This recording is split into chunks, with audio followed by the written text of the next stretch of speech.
Welcome to the Freedom PAC podcast. My name is Raisa Igoroff, your host and president, and today we are here interviewing Eric Swenson, the Mayor of Woodburn. How are you doing today, Mayor? Good. Thanks for having me on. I appreciate it. Yeah, so maybe you can help us out by helping us understand what exactly does a mayor do? So the joke is that a mayor doesn't really do anything, right, other than promote the city and celebrate the city and answer questions about the city and inform the public, just like we're doing here. Every city in Oregon, besides Portland and Beaverton, has a city administrator form of government. So our city administrator, Scott Derrickson, he's the person who's, hires everyone, hires the police chief, hires the planning director, hires the parks director. He's the one who's, and his team are the one that make all the decisions in the city. The mayor doesn't even vote on the city council. There's 6 city council members, and they vote, and I only vote if there's a tie, if there's a 3-3 tie. So my role is ceremonial and is the place to convene the meetings. Now the city council and the mayor give direction to the city. So once a year we have a big planning session and we go over goals. And so then it's up to the city administrator and the staff to implement the goals of the city council. But they're usually very broad. The day-to-day operations of the city are run by our city administrator. What is your favorite thing about Woodburn right now? Because my favorite thing about Woodburn right now is our downtown. And we were like all set. We've got murals up and park benches, and you can sit at a table and play chess. And the Pix Theaters is now a beautiful, there's a mural there, and it's a parking places for you to be. And as soon as we kind of got that finished, the pandemic hit. So we couldn't really invite people downtown. But it's still a good place to come walk and wear your mask and walk around and be socially distanced, because the downtown is beautiful. These were things that were in place, plans long before I became mayor, so it's not something that I could take credit for in any way. But it's a credit to our staff planning, starting from our city administrator on down to 10 years ago. What does Woodburn need? Let's put this in place to have our downtown be a place where you can really thrive. Did you always want to be a mayor? No, but I, after being a middle school and high school principal here in Woodburn, and then retiring, I thought to myself, it would be fun to represent the entire city. I'm having gotten to know so many families and so many and students. So. That's cool. I didn't know that you were a principal before that. How long were you a principal for? So I was a principal at Frenchbury Middle School for 5 years. And then I was a principal at the high school for 3 years. Those were the experiences that made me that were the bridge to be making me want to be the mayor. Because to be honest, when I was the principal at Frenchbury Middle School, and this was 15 years ago, there was a lot of students that would say that didn't have a very good opinion of Woodburn, right? They were like, yeah, Woodburn kind of sucks. It's ghetto, and that bothered me as a principal, because our identities are so important, right? So we need to feel good about who we are, our religion, our culture, our language, our parents' jobs. We need to feel good about who we are. And if you're not feeling good about your town, that's wrong, right? So it was even during that time that I was the president of Woodburn Together, became involved in the group called Woodburn Proud. That formed right after we had our police bombing and then after our high school fire, because it's just so important for all of us to feel proud of not who we are individually, but who we are as a community and as a city. Because that's exactly something where I was born in Salem, grew up in the Mount Angel Malala area, but we always drove in and out, and our church is in Woodburn, so we never really felt like it was a place that we wanted to raise our children until recently.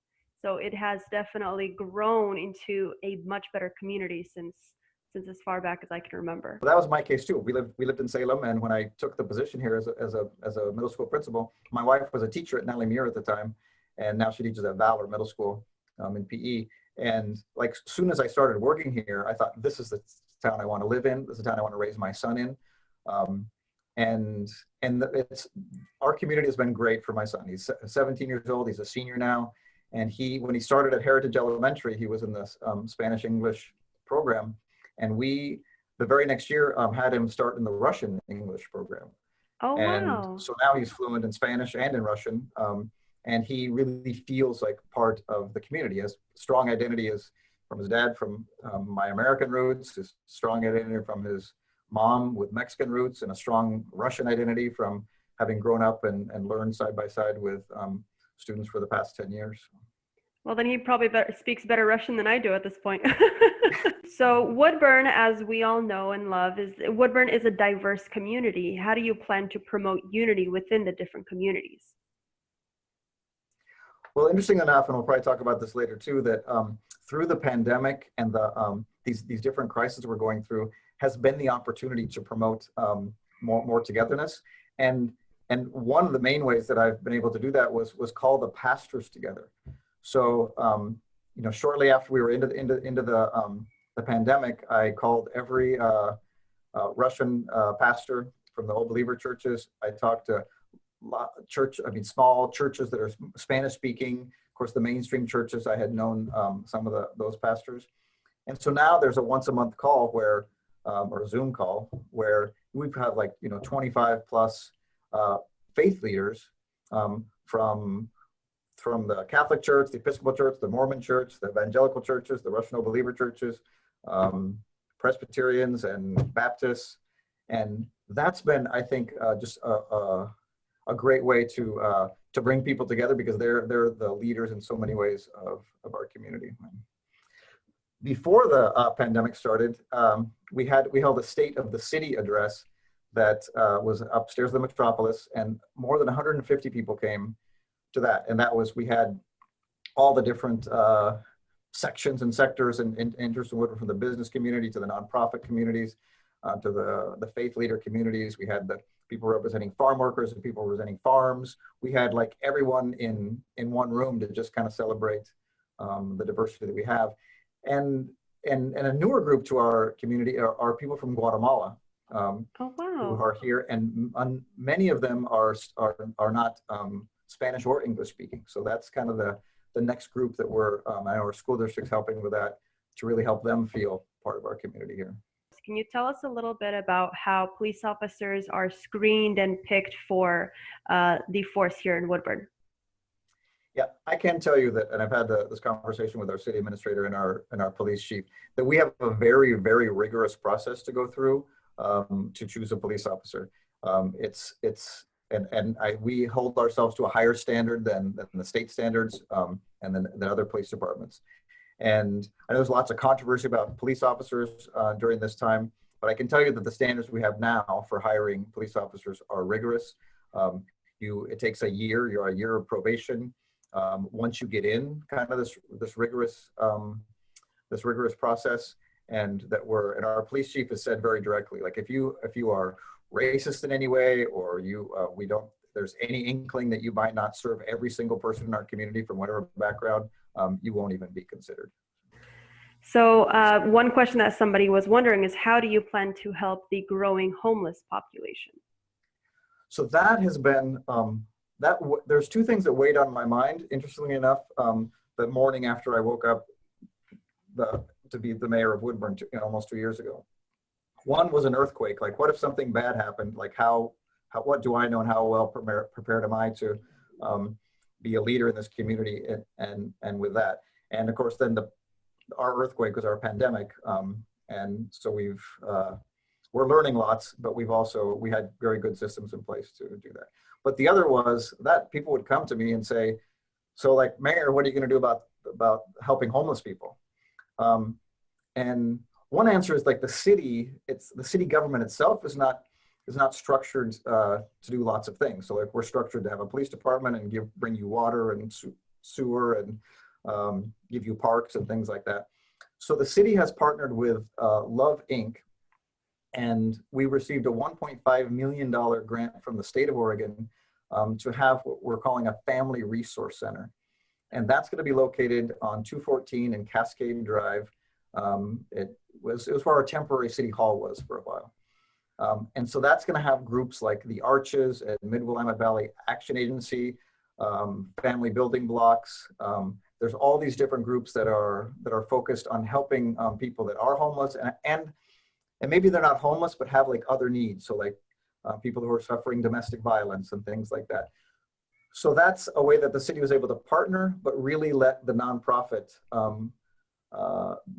groups facilitate that and work with people. So that was a long time coming. Our city staff worked really hard on that, and that will be open, moving in probably sometime later this winter. Wonderful. It's so good to hear that we're continuing to expand and offer more services to those who are in need. So I'm looking forward to seeing that and seeing how the Russian Old Believer community can as well attribute to this or contribute in any way. So I'm looking forward to that. Well, that's been, I think, Reza, you know this, that I was, when I met with a group of people from the Old Believer Church, like maybe a few months after I was elected, and reaching out, like, how can we help more? And it's been like one of the thrills of being able to be the mayor at that time. And you know, when we had the last time we had a Woodburn Proud cleanup day. So Woodburn Proud's a group I've been involved with for a long time, and that's one thing we do. We do a cleanup day. We do with the flower baskets downtown. We have other events that we sponsor. But like, I think there was maybe 75 to 100 people from the Old Believer community that I couldn't even get in the room. Like, they were like out there helping. And of course, I've seen you and your husband at the food bank volunteering, and it really adds to our community when more people get involved. And of course, you know, during the pandemic, lots of people were making masks, and so it was the face coverings, and so it's just been great to see that kind of involvement. Well, and our goal is only to continue with the involvement and just to add more, because in the end, this is our community and we all have to work together to make it better. Can you tell me of a time that you had to make a difficult decision as a mayor? I don't know if it's a difficult decision, but you know, we've had, this has been a time where people have been indignant about certain issues, right? This is a time where we're not only sad about the pandemic, but we're angry about different things, right? And so, you know, I've been working with, when people are angry and they want to march, they want to protest, they want to say something, like I just thought it's important for the mayor to be there and like to respond and to, in all those different things. So we've had, for example, with the Super 8 Hotel, we had like seniors in that area, like wanting to protest out there. So like, those were like decisions, like, am I gonna be part of that community and support, or am I gonna just kind of try to avoid it, right? So my choice has been to be part of those. We had you know, group of people that stood on our bridge and were supporting police officers. We had a group of people who wanted to who had a march and a rally for Black Lives Matter. We had religious groups wanted to come downtown and have prayer services downtown. And so I've just chosen to be there, to be present in all the different situations like that. And so I always felt like those were kind of hard decisions, but I'm for America and I'm for freedom of speech. And I think that that's something we should celebrate, even though we may be disagreeing about what we are protesting about, or you know, for or against. So. Absolutely. And that's how I believe as well. It's not so much who is right or who is wrong, but it's that we both have the ability and the right, because of the Constitution, to be right or wrong. Right. One thing I've said is, you know, it's important to be indignant about things, like because there are things that are wrong with this world, and it's much worse to like not care, right? So it's important to be indignant, as long as we're preserving the dignity of everyone else, the people we agree with and disagree with. Somebody wanted to know, how do you have plans to improve Woodburn's budget, and maybe especially during these times where so many people are suffering so much financially, is there a way do we have a plan to improve Woodburn's budget?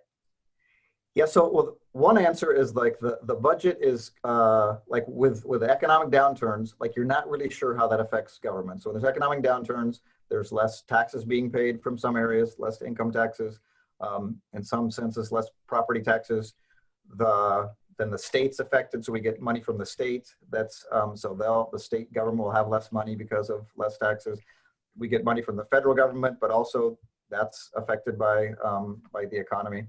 So on one hand, like we're like not like sure like if we're going to have the same amount, how much less, or things like that. But I can tell you that our city administrator has hired a new finance director here, and who's on top of it. I can tell you just from like my conversations with him, and they, between our finance department and our economic development department, under the direction of our city administrator, we were able to apply for and receive business grants for the small businesses that were suffering. So we had 2 rounds of that. That was because we were able to apply for that and make that available. And then we had, we also were able to obtain funds to help people who are struggling to pay their mortgage. And so there was money that the city already had, but was able to redirect for that purpose. So we're able to help businesses and homeowners who are suffering during this time, because then that helps the economy. And then you're not kicked out of your home, or you're not losing your business, which then isn't more a drain on the economy. So, and of course, it's the right thing to do. So with the COVID-19 pandemic, how is the COVID-19 affecting Woodburn? When do you see it getting better? Okay, so that's a deep question. So I'm going to take a little bit of time. One, like, to be honest, I think that it's affecting Woodburn and affecting all our communities, because it's sad. Like, I think we need to start there. In fact, I had a conversation with our city administrator earlier this morning, and he used that word. It's like, we need to just understand that this is like, it's not right, it's not good, it's not what we'd like to be living in, and it's sad, and it's difficult. And you almost have to stop. You have to start there. Like, that's what it is. It's not that helpful to, like, gosh, is it going to be, over in a month and a half, and are we going to get a vaccine, and are we going to get like, all these kind of things. I think we just need to accept that, like, these viruses happen. We're dealing with it the best we can, and so if we just can kind of accept that, and almost at the stages of grief, like, okay, like, we're going to be in denial for a while, and we're going to be bargaining, and we're going to be doing all these different things. So I think it's just affected all of us, and let's just be real about that. It's difficult. My wife's at home trying to teach PE online. My son's like sitting in his room. Like, I observe student teachers for Pacific University and George Fox, and they're like trying to teach first graders online. It's bad. The whole thing is bad, and it's wrong, right? So I think with the way that our city and city government can respond is to just keep reaching out to the nonprofit partners that are helping people. Of course, the city right away was if you couldn't pay your light bill, like, you got 3 months before you had to, like, pay it. Like, the city's doing kind of everything it can to in our limited way to help people through this. But the next part of this is going to be, we're just not sure, like, when kids are going to go back to school. We're not sure, like, someone emailed this morning, like, when's the pool going to open? Well, like, there's very few pools that are open. The guidelines from the state are pretty strict. We don't want to be the cause of someone getting infected because we have a place that's open. There's just lots of difficult decisions that are happening now. And if we just say, well, this is a difficult time, you don't want to compare it, for example, to World War II, right? Or a difficult historic time. But as you well know, the Russian No Believers have gone through very difficult historic times, right? In 5 different countries. And maybe we could learn from you. Like, the mentality is like, we're going to get through this. We're going to get through it together, right? And there's going to be a brighter day. Let's don't be too anxious. We're not, getting out of it next week or next month probably, but, like, let's just focus on getting through it and getting through it together. That's beautiful. And I think that's the message that a lot of people need to feel, especially with self-isolation, especially with maybe, children staying at home and parents having to stay home because their kids are home. Everybody's feeling a little bit alone in this as well. So having that sense of we're all going to work together with this as a community, that feeling that and spreading that message, I think that's going to be very good for everybody to hear. Yeah. So the next questions, are you ready for these? These are coming from the locals. This is the post that I made on Facebook out to the Woodburn Communications, where I was like, hey, are you ready? This is going to be good. So the first one, Beth Laduca wants to know, what is the city doing to support young people who are not able to attend school in person? Okay, so I'm just, some of these answers are going to be honest and real, right? Like, That's what the people need. This people need honest and real from their mayor. yeah, the first one is the city doesn't have much, like, I mean, I would love the city to like, let's open up the parks and like get kids to do other stuff. But again, the city's under the same restrictions as a school. So there's little that we can do to directly support students. We are, of course, always, I mean, internet is a problem. And this morning, like I was suffering and my wife and my son was trying to take a math test. Internet was like, that's a long-term thing the city can do to work with our internet providers to bring more service, but immediately, like it's not in the city's possibilities to open more youth kind of things like that. We do have, I can tell you that we do have, like, our parks are open for example, you know, baseball and soccer leagues that they're not schools, so there's places that can go and they're operating under the strict guidelines, but you know, so we have those spaces, and we just encourage people, like, take lots of walks in our beautiful parks, right? Take lots of walks on our beautiful streets. Like, now's the time to walk and walk and walk. That's one thing you can do. Ed Vandehey wants to know, how do we properly balance the growth of our infrastructure along with the increase in housing in Woodburn? How likely is it that we'll have another I-5 interchange at either Butteville Road or Crosby Road? This one is a very good question. Okay, so I'm going to start with the bad news. Okay, the bad news is an I-5 interchange at Butteville or Crosby, like maybe 20 years. Okay, it took about that 2 decades to get the one that we have now. I know, and I want those like as badly as anyone. I'm tired of like going through there. I live on one side of town. I'd like to, but those are state projects that are, and we're in line for those, but the line's long, right? I mean, we've those are things that we would love to see happen, but those wheels turn very slowly. I can tell you with confidence that that we have planned for the growth of our infrastructure. So the city. I'm just so impressed with the city planners, and that we have planned for decades out for water lines, for sewer lines, for street improvements, all those kind of things. And I know it seems like a lot, like 800 homes are going to be coming in eventually to the Smith Creek addition. We've got apartment complexes coming. We have other home developments. But as far as wells and as far as water lines and sewer lines and all those kind of things, the city has planned well for those. Another question is coming about schools, which is a different one. But for the city infrastructure, our city government has planned very well for this infrastructure that we're seeing coming in now. From Irene Velichko, that she asks, what is the long-term plan for more schools, considering there is so much new housing being allowed? Mm-hmm. Okay, so the answer to that is that that's an area where we are now connecting with the school district more, right? The school district had a bond. They, the school district was, put all these improvements to our schools in place. And all the new development that's happened, the school district has like signed off on and saying, like, I mean, that's a law. Like, you can't build homes without the school district signing, yes, we're ready for that. Are we ready for this much, to be honest? And because I serve on the school board now as well, like, no, like that's an area we need to identify a concrete plan where, we could have where are the next schools coming, right? Where are they going to be at? And we do have limited space for that. So that's straight up honest, like that's a thing we're going to have to work through. But as a principal, and actually going through this COVID, another answer to that is like schools will look differently in 10 to 15 years, right? And so if we're not going to build schools for another 10 years, and especially at the high school, middle school, we're seeing the sea change in how we're educating. So I think elementary schools will look the same. Kids are going to go to school and they all need to be at school for 6 hours and then have after school programs.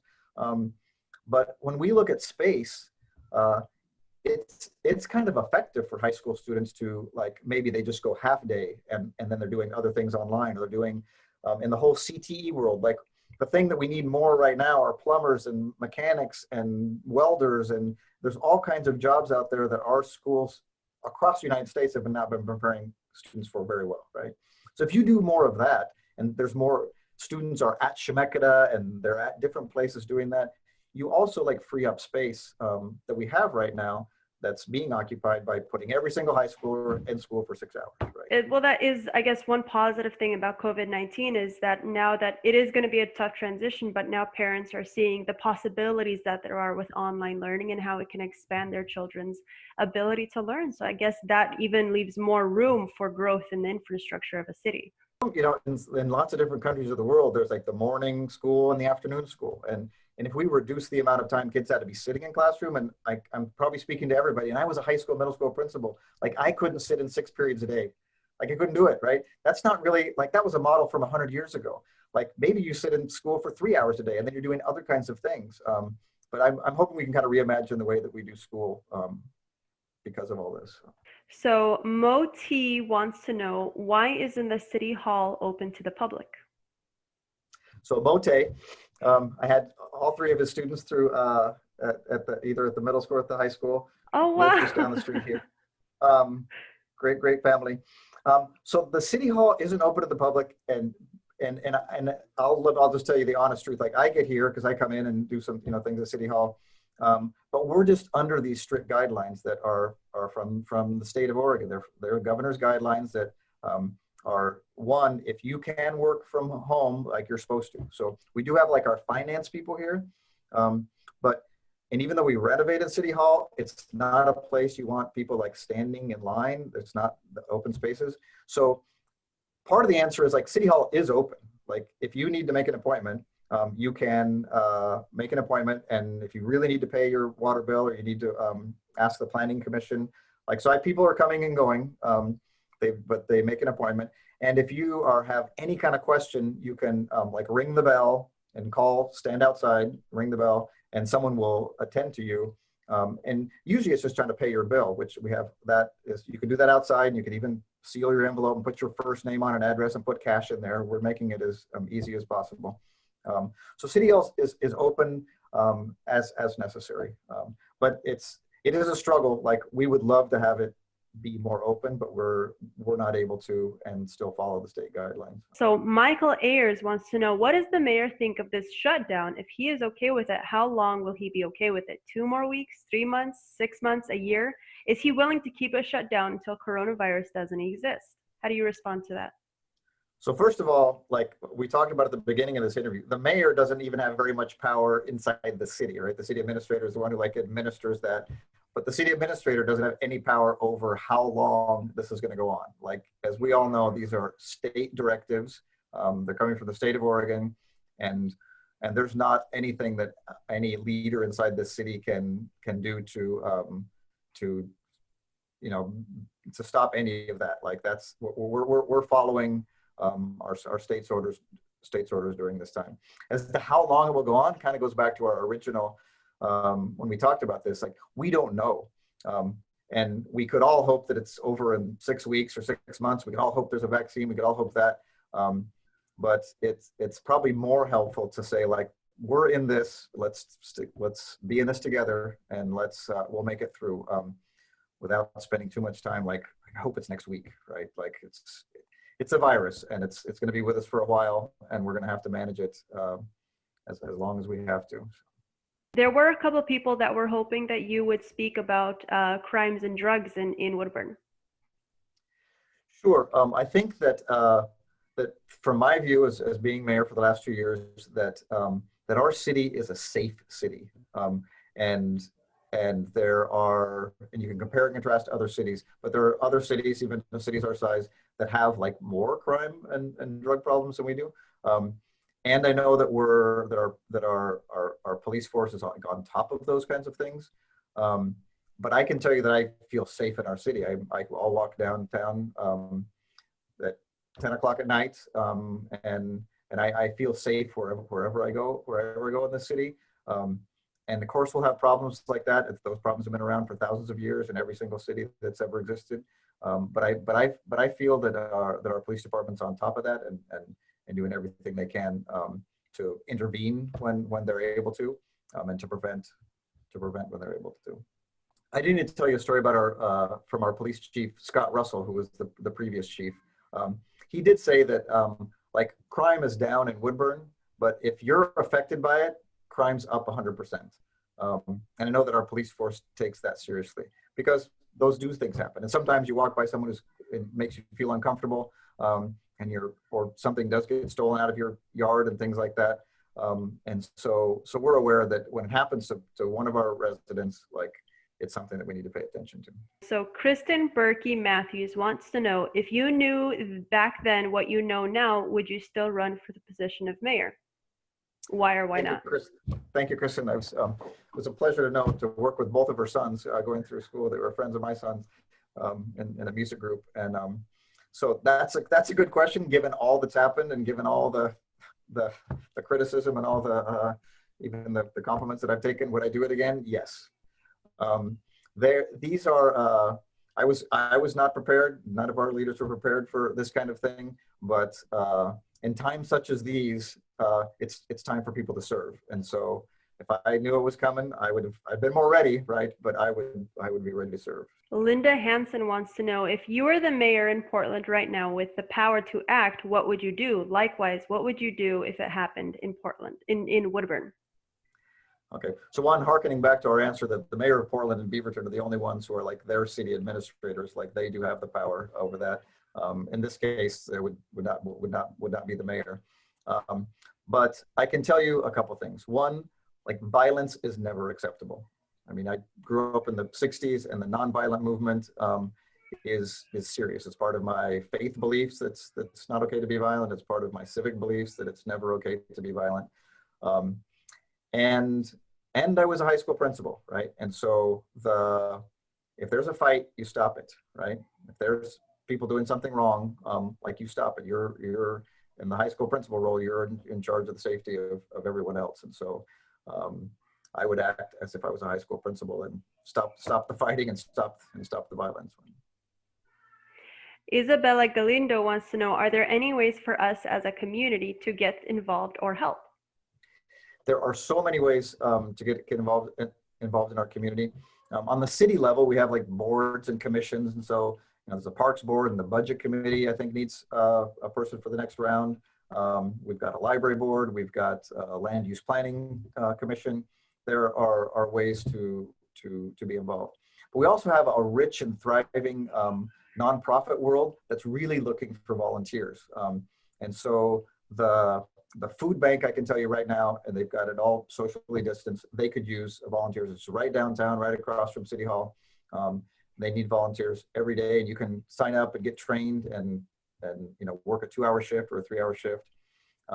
We're hosting community dinners at the Emmanuel Lutheran Church on Lincoln Street. Those are every Wednesday night. A group of people are doing that, and there's always a need for volunteers. That's from like 5 to 7 on Wednesday nights at the Emmanuel Lutheran Church. Love Inc. is a great place to volunteer. They're always searching for more volunteers, and especially as they move into a bigger space, they'll need more people to volunteer with that group. They're involved with an overarching group called Ray of Hope Today that's operating the Ray of Hope thrift store that's on 99E, but it's also a large organization that people can be involved in. I'm a Rotarian. There's Kiwanians. We're always looking for people to join our groups. We've got Nick Kulikoff in our Rotary group. I know your husband's in a Rotary group up north. So those are great ways to be involved in civic groups. So yeah, we're a rich community but it's time for people to help, and of course, with your churches and things like that. But that is something you can call the mayor. You can call Love Inc. You can call the food bank and get in contact with people to see how you can best volunteer. So one thing that you mentioned earlier in the video, and I did not put down as a question in here, I don't know why I didn't, is, and I was wondering if you could expand on this a little bit, the situation with the Woodburn Hotel, the Super 8 Hotel. Could you tell us a little bit about what happened there? Yeah, so with the Super 8 Hotel, it was, for a time, it was serving as an isolation center, right? And it, of course, was very controversial. And in the end, I believe 13 people over the course of 3 months, stayed in a room for 14 days as they were recovering from COVID. So they were mostly people in family groups that needed to be separate during that time. So it was a public safety issue. And it was And so now that wasn't getting a lot of use when the fires came. It was something that the Red Cross was able to make into a Red Cross shelter for fire victims. And so the first week there was people just it was an overflow from the state fairgrounds where people could they didn't have enough space there, and now a lot of people who have had to evacuate, they were able to go home back to Silverton or Mount Angel or some of the closer places. But from the people up in the canyon, like our fellow citizens up in Mill City and Gates in that area, there are people that are going to be out of their homes for a while, and so that's what the Red Cross does, is provide that. It's been amazing to see our own groups, Back to Love Inc. And we have a group called Neighbors Serving Undersheltered Neighbors. That's working with the Ray of Hope Today thrift store, and other churches are helping there, supporting the Red Cross and helping the people that are there during this time. And there's just lots of needs. And so that's another way, is if people are wanting to donate time, but also donate funds, you can go through the Loving organization that's helping those people there. Pretty heartbreaking. People show up and they just burned out of their trailer or their home, and they're not going back for a while, and kids in school and grandma's there, and it's just but it was so heartwarming to see how our Woodburn community immediately embraced them and said, okay, you're with us now for 2 or 3 months, you're Woodburn residents, and we're going to help you out. Do you have any other messages that you'd like to put out to the community? So, Race, I just want to thank you again for this opportunity to speak. And I think that some of the questions that you were able to ask me helped me search for deeper for some answers of what's really good about Woodburn, and why I feel good about being the mayor here, and why I've got a lot of confidence in our town.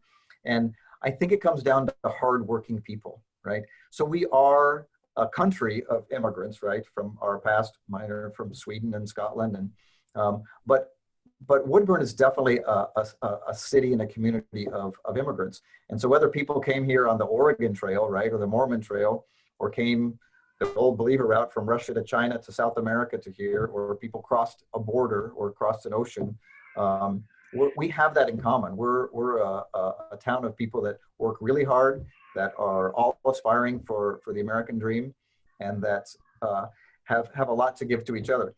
And because we're diverse, it could be challenging, right? And it has been challenging. We've kind of been separate in different ways. But this moment now, I think, when you look at all the different cultures that could come together and then are coming together, even in the midst of this pandemic, that's my hope. And I know that you share that hope, is that as we go forward, we can really sit around the same table, all of us from different language backgrounds and cultural backgrounds, and people who have traditionally maybe been underrepresented, to have more representation in our city and be active parts of that.